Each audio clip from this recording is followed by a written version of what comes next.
ওয়ালাম ইয়ামনাউ যাকাত আমওয়ালিহিম, যাকাত আদায় করে না যারা, টাকা থাকার পরেও যাকাত আদায় করবে না। ইল্লা মুনিউল মাতার মিনাস সামা, আসমান থেকে বৃষ্টি বন্ধ করে দেওয়া হয়। নবী বলেন লাউলাল বাহাইম, এরপরেও যেই দেশের মানুষ যাকাত আদায় করে না, ওই দেশের মধ্যে যদি তোমরা বৃষ্টি দেখো তখন বুঝবা আমি আল্লাহ তোমাদের মানুষকে বৃষ্টি দেই নাই, হাইওয়ান জানোয়ার চতুষ্পদ জন্তু যারা আছে তাদের শান্তির জন্য আমি আল্লাহ বৃষ্টি দিয়ে দিলাম, তোমাদেরকে দেই নাই। লাউলাল বাহাইম লাম ইউমতারু, যদি হাইওয়ান জানোয়ার না থাকতো, হাঁসগুলা সাঁতার কাটার মতো প্রাণী না থাকতো, সাপ সাঁতার কাটবে এই প্রাণীগুলা যদি না থাকতো, জলহস্তি পানিতে নাইমা একটু আরাম নিবে এই প্রাণীগুলা যদি না থাকতো, আমি আল্লাহ বৃষ্টি দিতাম না। দেই ওই প্রাণীর কারণে, তোমাদের কারণে দেই নাই। তোমরা যেইভাবে যাকাত দাও না, আমি তো আল্লাহ চাইছি পুরো বৃষ্টি বন্ধ করে দিতে, প্রাণীদের কারণে আমি বৃষ্টি দিচ্ছি। এই গেল 3 নাম্বার অপরাধ। যাকাত যারা দেয় না, মনে রাখবেন যাকাত আপনারা যারা আদায় করেন নাই, কিয়ামতের ময়দানে পা থেকে একটা সাপ পেঁচাইতে পেঁচাইতে আপনার এই জায়গায় আসবে, আসার পর বলবে আনা কানজুক আনা মালুক, আমি তোমার সঞ্চিত মাল, আমি তোমার সঞ্চিত সম্পদ। আল্লাহ আমাদেরকে হেফাজত করেন, আল্লাহ আমাদেরকে হেফাজত করেন। আল্লাহ পাক রব্বুল আলামিন বলেন ইয়াউমা ইউহমা আলাইহা ফি নারি জাহান্নামা ফাতুকওয়া বিহা জিবাহুহুম ওয়া জুনুবুহুম ওয়া যুহুরুহুম হাযা মা কানাসতুম লিআনফুসিকুম ফাযুকু মা কুনতুম তাকনিজুন। ইয়াউমা ইউহমা আলাইহা ফি নারি জাহান্নাম, যারা স্বর্ণ রূপা জমা করে রাখছে, যাকাত দেয় না, স্বর্ণের যাকাত দেয় না, রূপার যাকাত দেয় না, এই স্বর্ণ আর রূপাগুলাকে ইয়াউমা ইউহমা আলাইহা ফি নারি জাহান্নাম, জাহান্নামের আগুনের মধ্যে গলানো হবে, গলিয়ে এইগুলার মাধ্যমে ছেক দেওয়া হবে। ফাতুকওয়া বিহা, এ আজীব এক শব্দ আল্লাহ বলছে, ফাতুকওয়া বিহা জিবাহুহুম, সূরা তাওবা আয়াত নাম্বার 35। দেখেন তুকওয়া বিহা জিবাহুহুম, তুকওয়া কারে কয় দেখেন, কাওয়ায়াকবি কাইয়ান মানে ইস্ত্রি করা, লন্ডি করা। এই যে দোকানদার লন্ডি করে না, ইস্ত্রি আমরা জামা কাপড় দেই না, এই জামা কাপড় যেটা দিয়ে ডলে এটাকে মিকওয়া বলা হয়, মিকওয়া লন্ডি। আল্লাহ বলেন ফাতুকওয়া বিহা, আজীব শব্দ, যে একটু দেখেন তো আজকে আপনারা ট্রাই করবেন, লন্ডি দোকানে গিয়ে হাতটা রাখবেন আর উনি ওনার স্ত্রীটা আপনার উপরে দিবে। হ্যাঁ, ফাতুকওয়া বিহা জিবাহুহুম, তার কপালের মধ্যে ছেক দেওয়া হবে। যাকাত যে দেয় না, জিবাহুহুম ওয়া জুনুবুহুম, তার পার্শ্বে, ওয়া যুহুরুহুম, তার পিঠে। আল্লাহ 3 অঙ্গের কথা কেন বললেন? কপালের কথা কেন বললেন? পাশের কথা কেন বললেন? পিঠের কথা কেন বললেন? আজীব 3 শব্দ আল্লাহ বলছে। যাকাত যারা যাকাত দেয় না, 1 নাম্বার তারা কপাল কুঁচকায়, আমার টাকা দিব না তাই কপাল। 2 নাম্বার, যাকাত দাতার কাছে যখন যাকাত চাইবেন, এ আপনারে প্রথমে তো কপাল কুঁচকাবে, এরপর আবার যদি বলেন স্যার এটা তো দেওয়া উচিত, দেওয়া দরকার, এটা তো না দিলে ঠিক না, তখন আপনারা আস্তে ধীরে এই পার্শ্ব দেখাবে, আরে যাও তো। এই জন্য আল্লাহ 2 নাম্বারে বলছে পার্শ্ব। আবার চাইবেন 3 নাম্বারে পিঠ দেখায় বলবে যাও, তাই 3 অঙ্গের কথা বলছে, মানে বাকি অঙ্গ বাদ না। 3 অঙ্গ সাধারণত টাকাওয়ালারা দেখায়, তাই 3 অঙ্গের কথা বলছে আল্লাহ। সুবহানাকা লা ইলমা লানা ইল্লা মা আল্লামতানা ইন্নাকা আনতাল আলিমুল হাকীম। মসজিদুত তাকওয়া জিগাতলার উদ্যোগে আয়োজিত অধ্যকার এই মাহফিলের সম্মানিত প্রধান মেহমান, প্রধান আলোচক হযরত মাওলানা আল্লামা হাসান জামিল সাহেব দামাত বারাকাতুহু,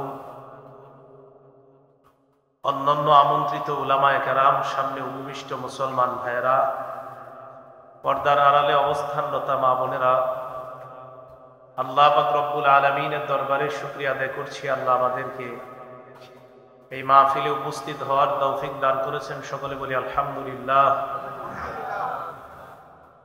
আপনাদের সামনে সূরা শুরার 30 নম্বর আয়াতে কারিমা তেলাওয়াত করলাম। এই আয়াতে আল্লাহ বলেন ওয়ামা আসাবাকুম মিন মুসিবাতিন ফাবিমা কাসাবাত আইদিকুম,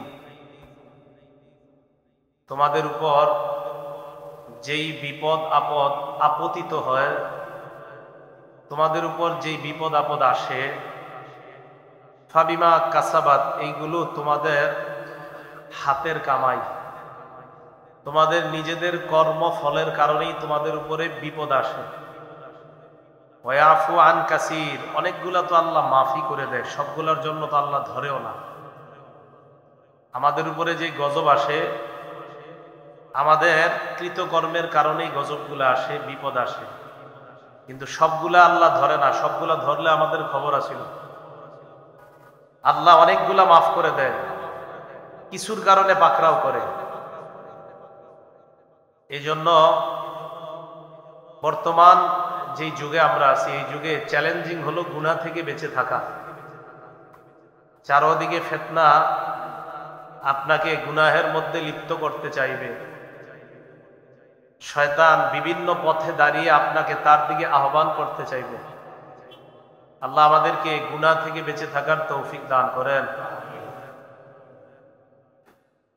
বুখারী শরীফের 6308 নম্বর হাদিস। এই হাদিসের মধ্যে নবীজির সাহাবা আব্দুল্লাহ ইবনে মাসউদ রাদিয়াল্লাহু তাআলা আনহু দুটি হাদিস বর্ণনা করেছেন এখানে। একটা নবীজির পক্ষ থেকে, আর একটা উনি নিজের বক্তব্য দিয়েছেন।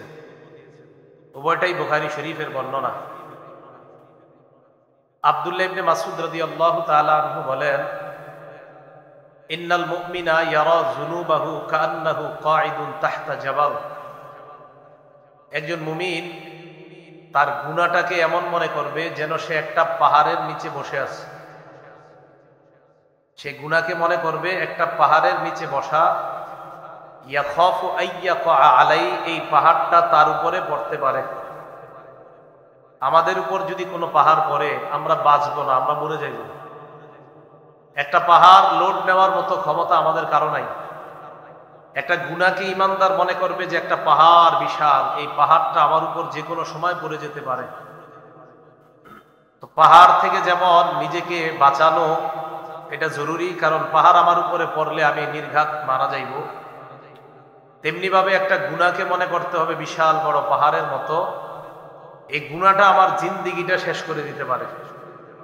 এই জন্য একজন মুমিন তার একটা গুনাহকে মনে করবে একটা পাহাড়ের মতো। আজকে থেকে কখনো গুনাহ করার আগে আপনি চিন্তা করবেন, আমি যেটা করতে যাচ্ছি এটা তো বিশাল বড় একটা পাহাড়ের মতো। এই পাহাড়ের মতো আমাকে ধ্বংস করে দিতে পারে। আল্লাহ আমাদেরকে হেফাজত করেন। ওয়াইনাল ফাজির, একজন পাপাচার বান্দা, ইয়ারা যুনুবাহু কাযুবাবিন মাররা আলা আনফিহি। পাপাচার বান্দা গুনাহকে মনে করে একটা মাছির মতো, যে মাছিটা তার নাকের সামনে দিয়ে চলে গেল কোনো ব্যাপার না। পাপাচার বান্দা গুনাহকে মনে করে মাছির মতো। ইমানদার বান্দা গুনাহকে মনে করবে পাহাড়ের মতো। তাহলে ইমানদার আর পাপাচারের মধ্যে গুনাহ করার সময় পার্থক্য হবে, ইমানদার গুনাহ করার সময় ভয়ে ভয়ে থাকবে, মনে হবে একটা পাহাড়। পাপাচার গুনাহ করার সময় কোনো কেয়ার করবে না, গুনাহই মনে করবে না, মনে করবে এটা একটা মাছি আমার নাকের সামনে দিয়ে গেছে, এটা কোনো ব্যাপার না। আল্লাহ আমাদেরকে পাপাচার থেকে বেঁচে থেকে আমরা যেন ঈমানওয়ালা জিন্দেগি যাপন করতে পারি আর গুনাহকে পাহাড়ের মতো মনে করতে পারি। আল্লাহ তৌফিক দান করেন। তিরমিজি শরীফের 3334 নম্বর হাদিস, 3334 নম্বর হাদিস। এই হাদিসের মধ্যে আসছে, কোন বান্দা যখন একটা গুনাহ করে, আমি আপনি আমরা যখন একটা গুনাহ করি, নুকিতাত ফি কলবিহি নুকতাতুন সাওদা, অন্তরের মধ্যে একটা কালো দাগ পড়ে যায়। একটা গুনাহ করলে অন্তরে একটা লম্বা কালো দাগ পড়ে যায়। ফাইদা হুয়া নাযাআ ওয়াস্তাগফারা ওয়া তাবা। আপনি গুনাহ করলেন, অন্তরের মধ্যে কালো দাগ পড়ে গেল। এরপর যখন আপনি গুনাহ থেকে ফিরে আসবেন যে আমি আর এটা করব না, আমি ঠিক করিনি কাজটা, সাথে সাথে আপনি ইস্তেগফার পাঠ করলেন, ওয়া তাবা, আল্লাহর কাছে একনিষ্ঠভাবে আপনি তওবা করলেন, আল্লাহ এটা আমার ঠিক হয়নি, আমি অন্যায় করেছি। সুকিলা কলবুহু, তখন আপনার ওই কালো দাগ পড়া অন্তরটা দাগ মুক্ত অন্তর আল্লাহ বানায় দেন। তাই না আদা? কিন্তু আপনি যদি ওই গুনাহটা আবার করেন, এক গুনাহ যদি আপনি বারবার করেন, তখন এই বারবার করার কারণে জিদা, ওই দাগটা বারবার করার কারণে এটা বেড়ে যায়। কালো দাগটা বাড়তে থাকে, বাড়তে বাড়তে হাত্তা তা'লু কলবাহ, পুরা কালো দাগ পড়তে পড়তে আপনার পুরা অন্তরটাকে কালো দাগে ঢেকে নেয়, পুরাটা কালো হয়ে যায়। وهو الرعد الذي ذكر الله في القرآن كلا بل ران على قلوبهم ما كانوا يكسبون। বারবার গুনাহ করতে করতে যখন আপনার অন্তর কালো দাগের ভিতরে এটা ডুবে যায়, চারপাশে এখন কালো দাগ, পুরাটা কালো। নবীজি বলেন এটাকে বলা হয় মরিচিকা। কি বলা হয়? আর এই মরিচিকার কথাই আল্লাহ কোরআনে বলছেন, কাল্লা বাল রানা আলা কুলুবিহিম মা কানু ইয়াকসিবুন, তাদের কৃতকর্মের কারণে তাদের এই গুনাহগুলো একটা আবরণ হিসাবে তাদের অন্তরকে ঢেকে নিয়েছে। আর এই জাতীয় অন্তরওয়ালার সাথে ইন্নাহুম আর রাব্বিহিম ইয়াউমা ইযিন লামাহজুবুন, সেদিন আল্লাহ পাক রব্বুল আলামিন তাদের থেকে লামাহজুবুন, তাদের থেকে আল্লাহ পাক রব্বুল আলামিন আড়ালে থাকবেন, তারা যেন আল্লাহকে দেখতে না পারে। এই জন্য আল্লাহ পাক রব্বুল আলামিন তারা যেন আল্লাহকে দেখতে না পারে, কালো দাগওয়ালা অন্তরগুলা তাদের থেকে আল্লাহ আড়াল হয়ে যাবেন। বলি নাউজুবিল্লাহ।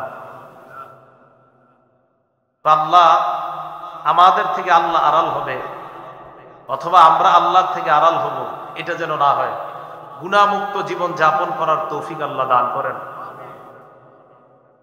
মুসনাদে আহমদ একটা কিতাব আছে, এই কিতাবের মধ্যে আসছে ছোট ছোট গুনাহ আমরা যারা করি, কিছু মনে করি না, এটা কোনো ব্যাপার না। 22,808 নাম্বার হাদিস, 22,808। নবীজি সাল্লাল্লাহু আলাইহি সাল্লাম বলেন, ইয়্যাকুম ওয়া মুহাক্কিরাতিজ যুনুব, তোমরা ছোট ছোট গুনাহ থেকে বেঁচে থাকবা। ফাইন্নামা মাসালু মুহাক্কিরাতিজ যুনুব কামাসালি কওমিন নাযালু বিবাতনি ওয়াদ। নবীজি বলেন, ছোট ছোট গুনাহ তোমরা যারা করো, এই ছোট গুনার দৃষ্টান্ত হলো এমন এক সম্প্রদায়ের মতো, যেই সম্প্রদায় কোথাও গিয়েছে যাওয়ার পর ফাজা আযাবিউদ্দিন ওয়া জাআ বিআযাবিউদ্দিন,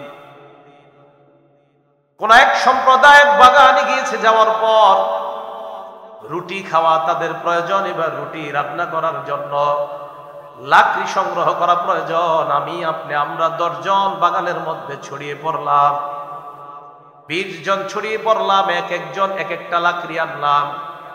একটা লাকড়ি দেখতে কম, 20টা লাকড়ি একত্রিত করলে কম না বেশি? নবীজি বলেন, লাকড়িগুলা একত্রিত করার পর হাত্তা আনদাজু খুবজাতাহুম, তারা তাদের রুটিগুলা রান্না করতে পারে, কারণ লাকড়ির সংখ্যা এখন বেশি। যেমনি ভাবে অনেকগুলা লাকড়ি একত্রিত করলে আগুন জ্বালানো যায়, রুটি রান্না করা যায়। তুমি ছোট ছোট গুনাহ যখন করতে থাকবা, করতে করতে তোমার গুনাহ এত ব্যাপক হয়ে যাবে, ইউহলিক, এক পর্যায়ে এই গুনাহ তোমাকে ধ্বংস করে দিবে। বলেন নাউজুবিল্লাহ। লাকড়ি একটা একত্রিত করতে করতে একটা একটা 20টা হয়ে যায়, 10টা হয়ে যায়।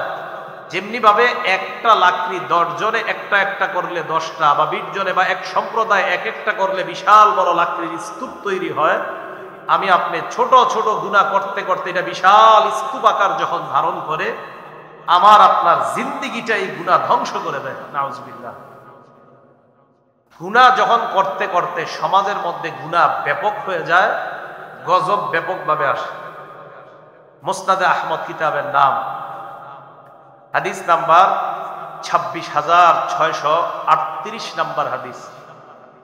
এই হাদিসের মধ্যে রাসূল করিম সাল্লাল্লাহু আলাইহি সাল্লাম বলেন, ইজা যাহারাতিল মাআসি ফি কওমিন, কোন সম্প্রদায়ের মাঝে যখন গুনাহ ব্যাপক হয়ে যায়, আম্মাহুমুল্লাহু বিআযাবিন মিন ইনদিহি, আল্লাহর পক্ষ থেকে ব্যাপকভাবে আযাব তাদেরকে গ্রাস করে নেয়। সমাজের মধ্যে এলাকার মধ্যে গুনাহ যখন ব্যাপক হয়ে যায়, এই গুনাহ ব্যাপকভাবে মানুষকে গ্রাস করে নেয়। এক পর্যায়ে এমন হয়ে যায়, মানুষকে যখন আযাব ব্যাপকভাবে গ্রাস করে নেয়, বলেন তো ওই মানুষের মধ্যে, আযাবওয়ালা মানুষের মধ্যে, এলাকার মধ্যে ভালো মানুষ আছে না নাই? সাহাবারা প্রশ্ন করলেন, ইয়া রাসূলুল্লাহ আমা ফীহিম সালিহুন, তাদের মাঝে কি ভালো মানুষ নাই? নবীজি জবাব দিলেন, বালা, ভালো মানুষ তো আছে তাদের মাঝে, তবে ইউসিবুহুম মা আসাবান নাস, খারাপদের উপর যেই গজব আসবে ভালো মানুষদের উপরও আসবে গজবটা। নবীজি বললেন, এলাকায় যখন ব্যাপকভাবে গুনাহ ছড়ায় পড়ে, ওই এলাকায় ব্যাপকভাবে গজব আসে। সাহাবারা বললেন, হুজুর তাদের মাঝে কি ভালো মানুষ নাই? নবীজি বললেন, হ্যাঁ ভালো মানুষ আছে তাদের মাঝে, তবে এই ভালো মানুষদের উপরে গজবটা আসে যেটা অপরাধীদের উপরে আসে। নবীজি বলেন, সুম্মা ইয়াসিরুনা ইলা মাগফিরাতিম মিনাল্লাহি ওয়া রিদওয়ান, কিয়ামতের মাঠে এই ভালো মানুষগুলা খারাপদের থেকে আলাদা হয়ে আল্লাহর সন্তুষ্টি এবং আল্লাহর পক্ষ থেকে ক্ষমা পেয়ে ভালোরা জান্নাতি হয়ে যাবে। কিন্তু গুনাহ ব্যাপকভাবে হয়ে গেলে এলাকার মধ্যে গজব ব্যাপকভাবে আসবে, গুনাহগার এবং ভালো মানুষ যারা সবাইকে ওই আযাব পাকড়াও করবে। করোনা ভাইরাস, ভালো মানুষও মারা গেছে, ঠিক না? তো ভালো মানুষ, কত আল্লাহওয়ালা মানুষ মারা গেছে। ওই যে গজব যখন আসবে ভালোদেরকেও ধরে। 5টা অপরাধ আছে যে অপরাধগুলোর মাধ্যমে আল্লাহ আমাদেরকে পরীক্ষা করবে। কয়টা অপরাধ? 5টা। হাদিসে আছে, ইবনে মাজাহ কিতাবের নাম, হাদিস নাম্বার 4019 নম্বর হাদিস। ক্বালা রাসূলুল্লাহ সাল্লাল্লাহু আলাইহি ওয়াসাল্লাম, আল্লাহ নবী বলেন, খামসুন ইযাবতুলিতুম বিহিন্না ওয়া আউযু বিল্লাহি আন তুদরিকুহুন্না। 5টি অপরাধ এমন যে 5টি অপরাধের মাধ্যমে তোমাদেরকে পরীক্ষা করা হবে। আল্লাহ নবী কয়, আমি আল্লাহর কাছে পানাহ চাই তোমরা যেন এই পরীক্ষার মধ্যে না পড়ো। নবীজি পানাহ চাইছে, কিন্তু আমরা পড়ে গেছি। 1 নাম্বার, লাম তাজহারিল ফাহিশাতু ফি কওমিন ক্বাত্তু হাত্তা ইউলিনু বিহা ইল্লা ফাশা ফীহিমুত তাউন ওয়াল আওজাউ আল্লাতী লাম তাকুন মাদাত ফি আসলামিহিমুল্লাযীনা মাযাউ।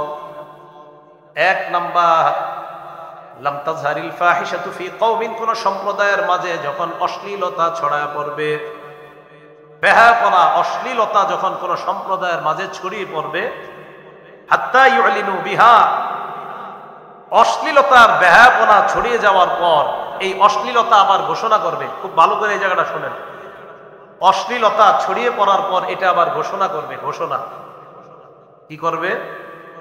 এক তো অশ্লীল কাজ করবে, আবার ঘোষণা করবে। কয়েকদিন আগে আমাদের দেশে অশ্লীল কাজ হয়েছে, আবার ঘোষণা ব্যাপকভাবে, আবার প্রশংসিত হয়েছে। তো নবীজি বলেন, অশ্লীলতা যখন ছড়ায় পড়বে, হাত্তা ইউলিনু বিহা, আবার ঘোষণা করবে যে তিনি আমাদের সম্মানিত একজন মেহমান, এই মেহমানকে আমাদের সম্মান করা দরকার। হ্যাঁ, অশ্লীল কাজ যে করে তাকে মেহমান বলা এবং তাকে সম্মান করার কথা বলা। নবীজি বলেন, শুধু তাই না, এই অশ্লীলতাকে সাপোর্ট করে এটা আবার ছড়িয়ে আবার ঘোষণা করবে, এটা কোনো ব্যাপার না। তো নবীজি বলেন, অশ্লীল কাজ করবে কয়েকজন, আমরা যারা আছি আমরা বাধা দেই নেই, আমরা ভালো মানুষ দাবি করি নিজেদেরকে, মসজিদুত তাকওয়ায় নামাজ পড়লাম, বাধাও দেই নেই।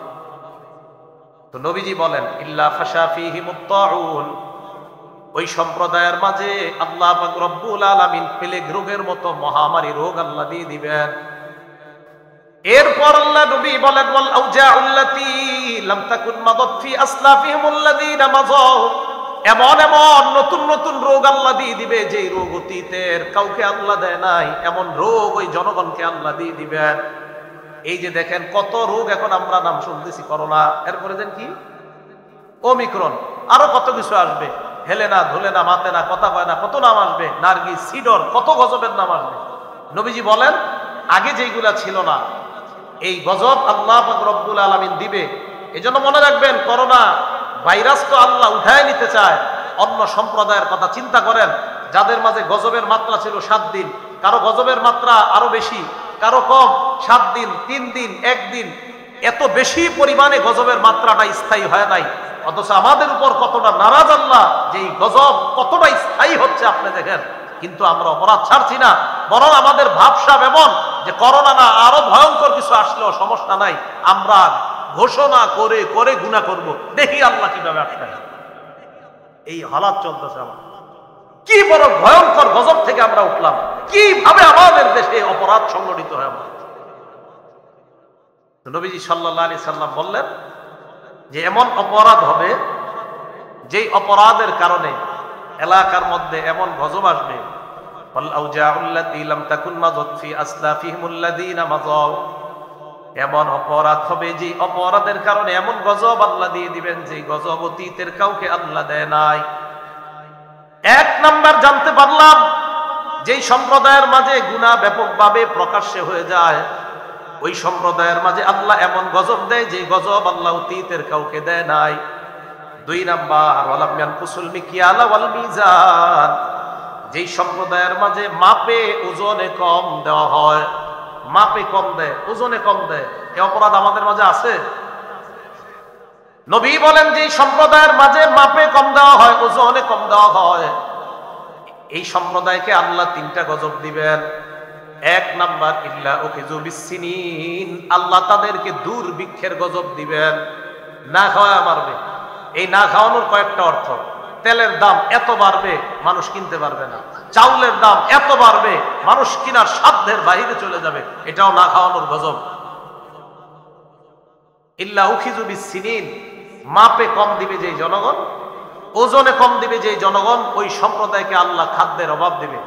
আমাদের দেশে রাষ্ট্রীয় আইন হওয়া দরকার যে মাপে ওজনে যেই মার্কেটে যে কম দিবে কানে ধরে তাকে শাস্তি দেওয়া হবে, আইন হতে হবে, কারণ তাদের কারণে মানুষ না খায় মরবে না। এক।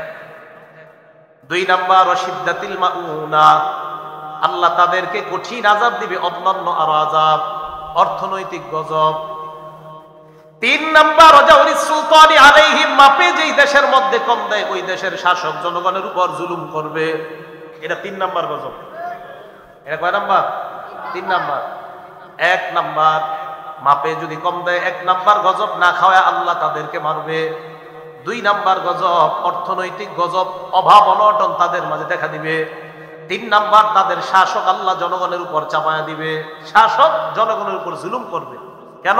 যদি মাপে কম দেওয়া হয়। তাহলে দুই অপরাধ জানলাম। প্রথম অপরাধ, প্রকাশ্যে ঘোষণা দিয়ে গুনাহ করলে এমন এমন গজব আল্লাহ দিবে যে গজবের নাম অতীতের উম্মত শোনে নাই, যেমন আমরা নতুন নতুন শুনতেছি। দুই নাম্বার, মাপে যদি কম দেওয়া হয় আল্লাহ তিনটা গজব দেয়। এক নাম্বার, খাদ্যের অভাব। দুই নাম্বার, অর্থনৈতিক অভাব, আরো অনেক ভয়ঙ্কর আযাব। তিন নাম্বার, আল্লাহ ওই দেশের শাসককে জনগণের উপর চাপায়া দিবে, জনগণের উপর অত্যাচার করবে। এই গেল দুই নাম্বার অপরাধ। অপরাধ নাম্বার তিন, ওয়ালাম ইয়ামনাউ যাকাতা আমওয়ালিহিম, যেই দেশের মানুষ টাকা হওয়া সত্ত্বেও যাকাত দেয় না। এরকম টাকাওয়ালা নাই যারা যাকাত দেয় না? আছে।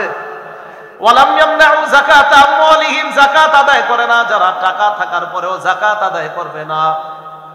ইল্লা মুনিউল মাতার মিনাস সামা, আসমান থেকে বৃষ্টি বন্ধ করে দেওয়া হয়। নবী বলেন লাউলাল বাহাইম, এরপরেও যেই দেশের মানুষ যাকাত আদায় করে না, ওই দেশের মধ্যে যদি তোমরা বৃষ্টি দেখো তখন বুঝবা আমি আল্লাহ তোমাদের মানুষকে বৃষ্টি দেই নাই, হাইওয়ান জানোয়ার চতুষ্পদ জন্তু যারা আছে তাদের শান্তির জন্য আমি আল্লাহ বৃষ্টি দিয়ে দিলাম, তোমাদেরকে দেই নাই। লাউলাল বাহাইম লাম ইউতরু, যদি হাইওয়ান জানোয়ার না থাকতো, হাঁসগুলা সাঁতার কাটার মতো প্রাণী না থাকতো, সাপ সাঁতার কাটবে এই প্রাণীগুলা যদি না থাকতো, জলহস্তি পানিতে নাইমা একটু আরাম নিবে এই প্রাণীগুলা যদি না থাকতো, আমি আল্লাহ বৃষ্টি দিতাম না। দেই ওই প্রাণীর কারণে, তোমাদের কারণে দেই নাই। তোমরা যেইভাবে যাকাত দাও না, আমি তো আল্লাহ চাইছি পুরো বৃষ্টি বন্ধ করে দিতে, প্রাণীদের কারণে আমি বৃষ্টি দিচ্ছি। এই গেল তিন নাম্বার অপরাধ। যাকাত যারা দেয় না, মনে রাখবেন যাকাত আপনারা যারা আদায় করেন নাই, কিয়ামতের ময়দানে পা থেকে একটা সাপ পেঁচাইতে পেঁচাইতে আপনার এই জায়গায় আসবে। আসার পর বলবে আনা কানজুক আনা মালুক, আমি তোমার সঞ্চিত মাল, আমি তোমার সঞ্চিত সম্পদ। আল্লাহ আমাদেরকে হেফাজত করেন, আল্লাহ আমাদেরকে হেফাজত করেন। আল্লাহ পাক রব্বুল আলামিন বলেন ইয়াউমা ইউহমা আলাইহা ফি নারি জাহান্নামা ফাতুকওয়া বিহা জিবাহুহুম ওয়া জুনুবুহুম ওয়া যুহুরুহুম হাযা মা কানাসতুম লিআনফুসিকুম ফাযুকু মা কুনতুম তাকনিজুন। ইয়াউমা ইউহমা আলাইহা ফি নারি জাহান্নাম, যারা স্বর্ণ রূপা জমা করে রাখছে, যাকাত দেয় না, স্বর্ণের যাকাত দেয় না, রূপার যাকাত দেয় না, এই স্বর্ণ আর রূপাগুলাকে ইয়াউমা ইউহমা আলাইহা ফি নারি জাহান্নাম, জাহান্নামের আগুনের মধ্যে গলানো হবে, গলিয়ে এইগুলার মাধ্যমে ছেদ দেওয়া হবে। ফাতুকুয়া বিহা, এ আজীব এক শব্দ আল্লাহ বলছে, ফাতুকুয়া বিহা জিবাহুহুম, সূরা তাওবা আয়াত নাম্বার 35। দেখেন তুকওয়া বিহা জিবাহুম, তুকওয়া কারে কয় দেখেন, কাওয়ায়াকবি কাইয়ান মানে ইস্ত্রি করা, লন্ডি করা। এই যে দোকানদার লন্ডি করে না, স্ত্রী আমরা জামা কাপড় দেই না, এই জামা কাপড় যেটা দিয়ে ডলে এটাকে মিকওয়া বলা হয়, মিকওয়া লন্ডি। আল্লাহ বলেন ফাতুকওয়া বিহা, আজীব শব্দ, যে একটু দেখেন তো আজকে আপনারা ট্রাই করবেন, লন্ডি দোকানে গিয়ে হাতটা রাখবেন আর উনি ওনার স্ত্রীটা আপনার উপরে দিবে। হ্যাঁ, ফাতুকওয়া বিহা জিবাহুম, তার কপালের মধ্যে ছেদ দেওয়া হবে এইভাবে, যাকাত যে দেয় না। জিবাহুম ওয়াজুনুবুহুম, তার পার্শ্বে, ওয়াজুহুরুহুম, তার পিঠে। আল্লাহ তিন অঙ্গের কথা কেন বললেন? কপালের কথা কেন বললেন? পাশের কথা কেন বললেন? পিঠের কথা কেন বললেন? আজীব তিন শব্দ আল্লাহ বলছে। যাকাত যারা যাকাত দেয় না, এক নাম্বার তারা কপাল কুঁচকায়, আমার টাকা দিব না, তাই কপাল। দুই নাম্বার, যাকাত দাতার কাছে যখন যাকাত চাইবেন, এ আপনারে প্রথমে তো কপাল কুঁচকাবে, এরপর আবার যদি বলেন স্যার এটা তো দেওয়া উচিত, দেওয়া দরকার, এটা তো না দিলে ঠিক না, তখন আপনার আস্তে ধীরে এই পার্শ্ব দেখাবে, আরে যাও তো। এই জন্য আল্লাহ দুই নম্বরে বলছে পার্শ্ব। আবার চাইবেন তিন নম্বরে পিঠ দেখায় বলবে যাও, তাই তিন অঙ্গের কথা বলছে, মানে বাকি অঙ্গ বাদ না। তিন অঙ্গ সাধারণত টাকাওয়ালারা দেখায়, তাই তিন অঙ্গের কথা বলছে আল্লাহ। দিবে তো সব জায়গায় সেট। ফাতুকওয়া বিহা জিবাহুহুম ওয়া জুনুবুহুম ওয়া যুহুরুহুম হাযা মা কানাসতুম লিআনফুসিকুম ফাযুকু মা কুনতুম তাকনিজুন। আল্লাহর পক্ষ থেকে বলা হবে, নেও, মা কানাসতুম লিআনফুসিকুম, খাও খাও, এটাই তোমরা কামাই করেছিলে, এখন খাও, এখন তোমরা খাও। এই খাও মানে ভালো খাওয়া না, এটা গজব, এই শাস্তি আপনাকে দেওয়া হবে। তো সাপ আপনার এই জায়গায় এসে বলবে, আমি তোমার মাল, আমি তোমার সঞ্চিত সম্পদ। আল্লাহ যারা যাকাত অতীতে দেন নাই, তাদের বকেয়া জাকাত গুলা আদায় করার তৌফিক দান করেন। সামনের থেকে যেন সবাই জাকাত আদায় করতে পারে, আল্লাহ তৌফিক দান করেন। এগুলো তিন নাম্বার অপরাধ। অপরাধ নাম্বার 4, ওয়ালাম ইয়ামকুযু আহদাল্লাহি ওয়া আহদা রাসূলি, যেই সম্প্রদায় আল্লাহর সাথে ওয়াদা করেছে, অঙ্গীকার করেছে, যেই বিষয়গুলা নবীর সাথে অঙ্গীকার করেছে, যেই বিষয়গুলা, ওই বিষয়গুলা যারা আদায় করে না। আল্লাহর সাথে আমরা ওয়াদা করেছি, আল্লাহ 5 ওয়াক্ত নামাজ দিছে, আল্লাহ আমরা ওয়াদা করেছি, আল্লাহ আর তার নবীর সাথে সব যা যা বলবে আমরা করব। নবীর সাথে আল্লাহর সাথে আমরা ওয়াদাবদ্ধ, ইসলামে ঢুকা, যে আল্লাহ আপনি যা বলবেন তা মানব, নবী যা বলছে তা মানব। আল্লাহর সাথে আপনি ওয়াদাবদ্ধ, আপনি সুদ খাবেন না, নবী আপনাকে জানায় দিছে আপনি সুদি কারবার করবেন না। এই ওয়াদা যা যা যত ওয়াদা করছেন, আপনি ওয়াদা ভঙ্গ করতেছেন। বলেন আমাদের দ্বারা কি 1-2টা ওয়াদা ভঙ্গ হয় না? অসংখ্য অগণিত, অসংখ্য অগণিত। তাহলে এই অপরাধের কারণে কি হবে? এই জায়গাটা মন দিয়ে শোনেন, এটার শাস্তি কি? ইল্লা সাল্লাল্লাহু আলাইহিম আদুওয়াম মিন গায়রিহিম, ওই জাতির উপর আল্লাহ দুশমনকে শত্রু হিসাবে চাপায়া দেয়। দুশমনকে ওই দেশের শত্রু হিসাবে চাপায়া দেওয়ার পর ফাখাযু মা ফি আইদিহিম, তোমাদের হাতের সম্পদগুলো ওই দুশমন নিয়ে নিবে। তোমাদের সম্পদ দুশমন নিবে। তোমরা মুসলমান, আমি আল্লাহর সাথে ওয়াদা করছো, নবীর সাথে ওয়াদা করছো, একের পর এক তোমরা অপরাধ করতেছো, তখন আমি দুশমনকে তোমাদের উপর চাপায় দিব, ওই দুশমন তোমাদের সম্পদ নিয়ে যাবে। এই কথা গবেষণা করেন রাতে শুয়ে শুয়ে, এটা কি বুঝাইতে চাইতেছে? দুশমন আমাদের উপর চেপে বসবে, আমাদের দামি দামি সম্পদ দুশমন নিবে। কে নিবে? হ্যাঁ, খোঁজেন দেখেন, এরকম দুশমন নেয়নি। কথা কি বুঝে আসছে? চাপাই দিবে, দুশমনকে আল্লাহ শত্রু বানাবে, এই দুশমন আপনার মূল্যবান দামি সম্পদ নিবে। বিসমিল্লাহ।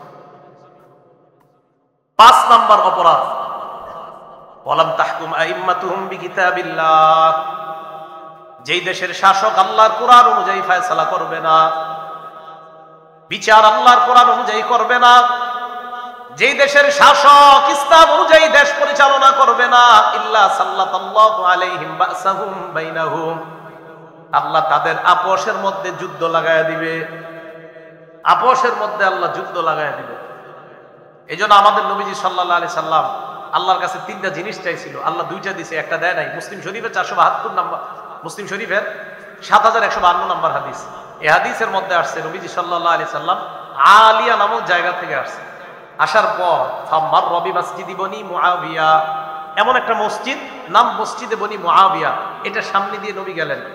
যাওয়ার সময় দাখালা, মসজিদে প্রবেশ করলেন, সাল্লা ফীহি রাকাতাইন, 2 রাকাত নামাজ পড়লেন, দাআ রাব্বাহু তাবিলা, লম্বা দোয়া করলেন। সাহাবাদের দিকে ফিরলেন, ফিরার পর বললেন সালতু রাব্বি সালাসা আতানি সিনতাইনি ওয়া মানানি ওয়াহিদা, আমি আল্লাহর কাছে 3টি জিনিস চাইলাম, আল্লাহ 2টি দিয়েছেন, একটি দেয় নাই। এক নাম্বার সালতু রাব্বি আল্লাহ ইউহলিকা উম্মতি বিসানা, আমি আল্লাহর কাছে বললাম, আল্লাহ আমার উম্মতকে আপনি না খাওয়ায়া একবারে সবাইরে ধ্বংস করে দিয়েন না। পুরা দুনিয়ার মানুষ একসাথে না খেয়ে মারা যাবে এমনটা হবে না, একথা নিশ্চিত থাকেন। হ্যাঁ, কিছু জনপদ না খেয়ে মারা যাবে, এই গজব আল্লাহ দিবে। পুরা দুনিয়ার উম্মত না খেয়ে মারা যাবে এমনটা হবে না, এটা নবী বলে গেছে আল্লাহর কাছে, আল্লাহ কবুল করছে।